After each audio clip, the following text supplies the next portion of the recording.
barcha mahluqotlarni yuqdan bor etib, ni'matlab va tarbiyalab turgan, ma'bud bil haq bo'lgan Rabbimiz Allohga ko'ngil turlarimizdan chiqqan hamsalarimiz bo'lsa edi, rahmat ishin jibarilmish oxirgi payg'ambarimizga Muhammad Mustafa sallallohu alayhi va sallamga salotlarimiz ilishib tursa edi, anan ahli baytina, anan sahabalarına ridvanullohi alayhim Alloh taolaning rizoligi bo'lsa edi.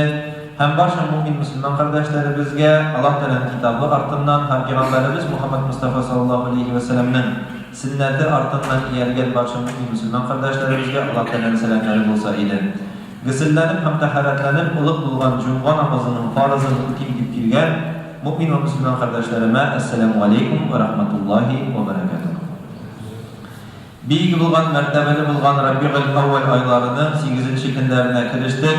Juma kuni barchamizni ushbu biyik bo'lgan oylar bilan hamda ushbu biyik bo'lgan kunlar bilan tabriklaymiz, qutlaymiz. Hamda ushbu oylar payg'ambarimiz alayhissalatu vassalam tug'ilgan oylari.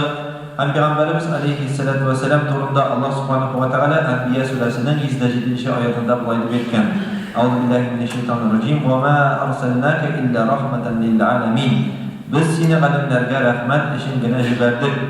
Nun surasining 4-oyatida Alloh taolo bunday deb aytgan: Va innaka la'ala xuluqil azim.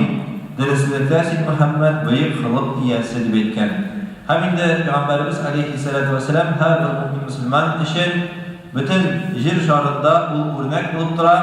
Hem Peygamberimiz üterge koşkan işlerini biz Müslümanlar üterge tırışırga tiyişbiz. Ul degan amellerden biz indi tıyılı beşerge tırışırga tiyişbiz. Hem Peygamberimiz aleyhissalatu vesselam özünün tırmış vakitlarında bir küp ehemmiyetini tertipke bergen.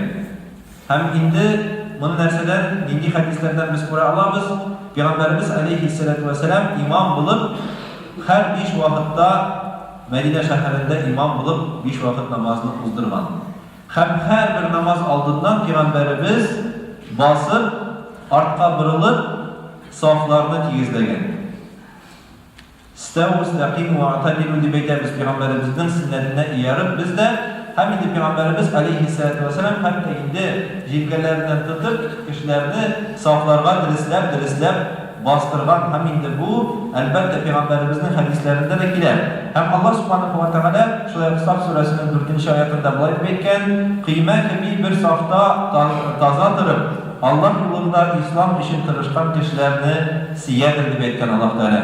Hem indi bu hadis intiqında bunday hadis gider: Saflarınızı tigizlegiz, saflarının tigizligi namazının kabul buluğundan ibaret, namazının kamilligidir deb aytgan Peygamberimiz aleyhissalatu vesselam.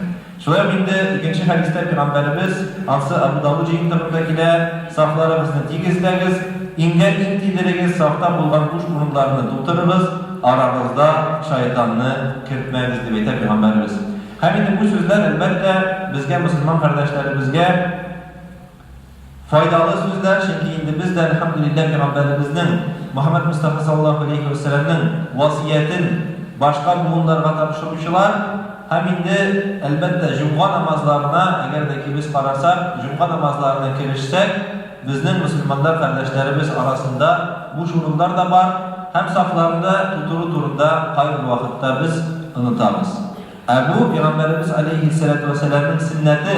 Hem Peygamberimiz aleyhissalatu vesselam birinci saflar turunda bunday deb aytgan: birinci saflarda bulgan kişiler için Allah Teala özü hem onun ferişteleri dua kılırlar, hem de alarga hem seneler okurlar deb aytgan. Şuraya bir de Peygamberimiz aleyhissalatu vesselam aytgan: iratlar için en izgi saf bu birinci, hatın kızlar için en naşar saf bu birinci deb aytgan. Yani indi iratlar alga kirүү ul tiyişli bulup durar.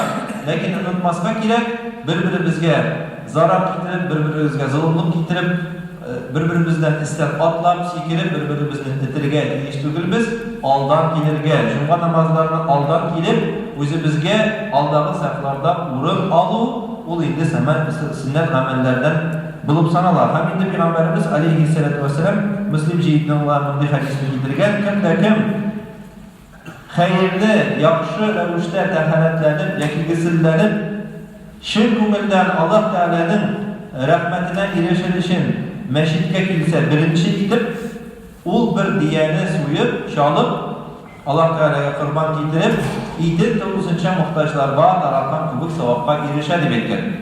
Kimden kim ikinci gidip kilise bir ubezni yaki indi sıyırını şalıp, şulay öğrende idin bütün Müslüman muhtaç olan kişilerge taratu sevabına erişe. Eşincisi bir sarıqını şalıp şunun ikin tarafka kubuk bulan. Dördüncüsü bir tavuk yaki eteşini, indi kışını şalıp ne bu indi sevapka iyi bulan etken. Hem indi egerdeki indi o beşinci gidip kilise bir yumurka sevabına erişe deb etken Peygamberimiz. Hem indi imam yani indi birinci takbir etkenge kadar ne bu jirde, ne bu urunda, ne bu indi meşitte inşallah ferişteler bulurlar. Hem her bir ne bu meşitte kelgen kişi için alar, dua kılırlar deb Peygamberimiz aleyhissalatu vesselam. Yani indi bu hadisler bizni biraz işlerimizni indi erterek şitke koyu ve indi biraz indi vakitlarımızı tapıp atmasına bir tapkır cuma vaazlarına, cuma namazlarına erterek kilüğü bizden indi Peygamberimiz talep eder. Hem indi bu tertiplik degen sözlerde Allah'a şükür indi hazır kışlar da gelip gitti. Suuda şulay bek hem indi көп işrapta günlerde bizim indi zalga kişiler kirge nideleri kıyınsınalar bunda kızı bulğanга göre miken bilmeyim. Allar indi kubrak koridorlarda namaz okurga tırışalar. Bu elbette özlerge kişilerge de ıngayсыз hem indi başka kilgen kişilerge de ıngayсызlık tudurar. Bizning Allohga shukr indi namoz bo'lmalari ikinchi Iroqlar uchun juma kunlarida ikinchi qatda da bor. Shu yo'nalishda indi bunda tulayga ikinchi ilerge qatlarga minib, anda namoz o'qu tiyishli. Ham indi koridorlarda namoz o'qu, sunnat namozlarini o'qu tiyila nega deb aytsangiz, chunki kishilar kelgan vaqtda siz ularga kirishga qamoqshamlaysiz. Chiqqan vaqtida sunnatga bossangiz, shig'irga albatta qamoqshamlaysiz. Ham indi sizning e'tiboringizni shulayapti bu sarı bizning intizomimizning o'rtada sarı sızık var. Bu sarı sızık bunda yuqqa bilan tugil. Boshqa masjidlarda bu sızıklar belki yuqdadir. Andi sarı destem bu sarı sızık bizning indi ko'rmamışlar kardeşlerimiz yoki indi nashar ko'rishi kishilar için maxsus bir qo'yilgan yo'l. Shunga ko'ra indi namozlarni o'qiysiz ekan, sunnat namozlarimizni bu sarı yo'lga rahim etib bosmag'iz, u o'rinni bo'sh etib qoldiramiz. Ham indi bugungi musulmonlar kardeşlerimizning tertiplerini qarorga, tertiplerini bilirge tilesek biz namazdan dış, elbette namazlarının saflarından dış iki evliga qarayıp alamiz. Birinchiden ol bizning ayak kiyim savutlarımızın için cuma günlerinde tıraşlayıp hem ikinci o da olsa bizning parkovkaga ko'z salsak bizning mashinalarimiz maxsus buyur için iki o'rinimiz bor. Bu yoqda masjidning hem indi bu yoqida hem indi agardagi parkovkalarga ko'zimizni salsak yürekler rencib olar, yürekler çimidi olar. Nega deb aytsangiz, chunki mashinalar qayda keladi shunda taşılar da giderler. Hali Allah'a şükür qor yo'q, shulay mi? Qor bo'lgach, bu musulmon kardeşler için bir zo'r qiyinliklar tug'diradi. Nega deb aytsangiz, chunki qay bir kishi namozdan men tezroq chiqib ketam, mening bolnisga borasi bor, mening balani mesela maktabga olib borasi bor, mening shunday ish bor edi, mening bunday ish bor edi deb tezgina mashinasi yanına chiqsa, ikkinchi shul endi bir safta sening bilan birga namoz o'qigan kardeşi sening mashinani qoplab qo'ygan. Ham endi Peygamberimiz aleyhissalatu vesselam hadislerinde bir kupurunlardan bunday so'zlarni aytgan musulmonlar, ular kardeşler, ul ama zulmlik qilmay, yardımsız kaldırmay hem ağır halga anı itermey. Müslümanlar meşakkatlerinden bir taraflık ko'rsatgan bizler tugul deb aytgan Peygamberimiz. Hem indi Müslümanların meşakkati ol indi bizning meşitlerine tugul, başka yerlerde de ol da bulsa bizning parkovkada meşakkat. Hem indi Müslüman Peygamberimiz aleyhissalatu vesselam ikinci hadiste aytgan, Müslüman oluşu tilinden hem kulundan başka Müslümanlar iminlikte bulgan bilan deb aytgan Peygamberimiz. Yani indi biz o'zimizning tillarimiz bilan da, o'zimizning qo'llarimiz bilan da, ya'ni indi amallarimiz bilan kishilarga zulmlik keltirga tegishli bo'lamiz.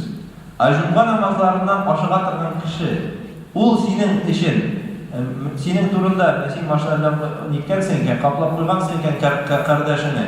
U sening turunda yaxshi o'ylarmikan yoki yomon so'zlar bilan seni so'girmikan? Әлбәттә, ул ашыга икән, ул кызып китә икән, аның җомга савапларын без югалтабыз һәм хәтта үзебезнең җомга намазының фарызын үтим дип машинаны ташлап калдырабыз, үзебезнең намазыбыз кабул булыр микән, юк микән дип уйламыйбыз.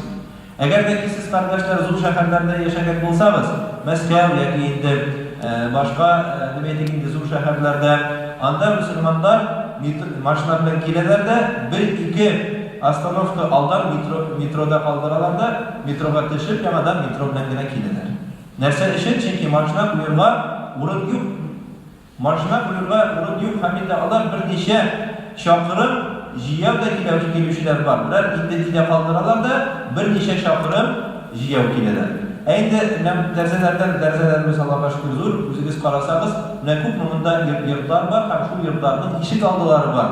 Ул ишек алдыларында машиналар бер кашан да булмыйдыр, шулай бит?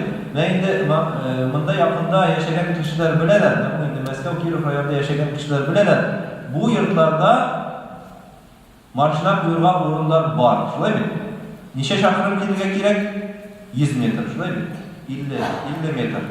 Ул метрларында инде адымлап без килергә иренәбез, теләмибез. Пәйгамбәрбез алейһиссалату вассалам әйткән, кемдә кем аяклары белән юнәлсә һәм аяклары белән килгән булса җомга намазларына, Аллаһ субханаһу ва тааля аңа савапларын языр дип әйткән, шулай бит? Һәм инде шул саваптан үзебезне мәхрүм итеп, без бу инде парковка бөтенебез тыгызлап машиналарны куярга тырышабыз. Кардәшебезнең әгәр дә хәленә килсәк, Пәйгамбәрбез әйткән: "Ла юмину ахадукум хатта юхиббу ли ахиһи ма юхиббу ли нафсиһи." Бер кем дә тулы иман белән иман итмәс, ышанмас Аллаһ Тәгаләгә, әгәр дә син үзеңнең кардәшеңә үзеңә теләгәнне теләмәсең дип әйткән. Һәм инде сезгә ошыймы? Мәсәлән, бер кайда ашыгас икән, сезнең машинагызны каплап кую. Әлбәттә ошамый. Әлбәттә без рәнҗибез, әлбәттә без кардәш, син кая йөрисең инде? Нинди сөннәт намазлар, нинди тәсбих инде, син бит мине капладың, мин бит ашыгам дип, бәлки инде бер-беребезгә авыр сүз дә әйткәнбез. Бу әлбәттә безнең динебезнең ягы түгел, һәм инде бу бик начар һәм кыен булган күзәтмә. Бу эшләрне без инде иншаллах үзгәртергә тиешбез. Һәм инде әгәр дә без бу районны яхшы беләбез икән, машиналарны менә инде юл аша гына калдырып, монда җыяу килсәгез, иншаллах җомга савапларына һәм инде кардәшлек савапларына ия булырсыз.